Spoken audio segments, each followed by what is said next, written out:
Tanda bahwa kamu akan bertumbuh secara finansial dalam waktu dekat. Halo, aku Rosyid Gede, praktisi ilmu rasa dan penulis buku Logika Rasa. Aku mengamati ada beberapa tanda yang dimiliki oleh orang-orang yang mengalami pertumbuhan finansial dalam waktu dekat. Tanda yang pertama adalah kamu memposisikan kedudukan ilmu atau hal-hal yang berhubungan dengan jiwa kamu, dengan spiritual kamu, itu jauh lebih tinggi di atas uang.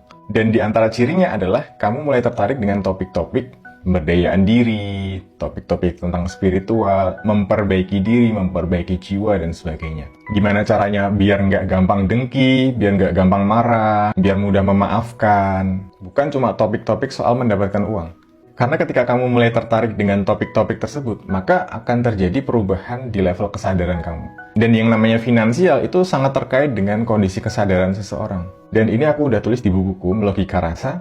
Ada sebuah pemaparan dari Dr. David R. Hawkins yang menyebutkan bahwa ketika seseorang itu kesadarannya rendah, maka dia akan berpotensi besar mengalami pengangguran. Yang kedua adalah mengalami kesulitan finansial. Dan yang ketiga adalah melakukan tindakan kriminalitas. Dan tentu level kebahagiaannya sangat rendah.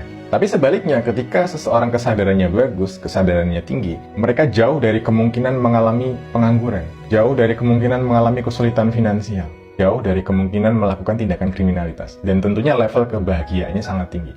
Jadi perbaikan dalam finansial tadi yang dipicu oleh perubahan kesadaran, itu juga dimulai ketika kamu menekuni ilmu-ilmu tentang bagaimana memperbaiki diri, mengubah kesadaran, mengubah rasa, dan sebagainya. Dan ciri berikutnya adalah kamu nggak ragu untuk mengeluarkan uang demi membeli akses kepada ilmu-ilmu pengetahuan tentang kesadaran, tentang jiwa, tentang pemberdayaan diri tadi. Misalkan kamu mau beli buku atau ikut kelas dan sebagainya, kamu ngeluarin uang itu nggak berat. Karena kamu menyadari bahwa itu adalah bentuk pertukaran terhadap sesuatu yang kamu anggap lebih penting. Ini bukan karena aku buka kelas atau aku menulis buku juga ya. Nggak, sama sekali nggak. Kayak di cerita-cerita itu, kalau misalkan ada seorang anak kecil diculik, disandra oleh seseorang, lalu orang tuanya akan dimintai tebusan.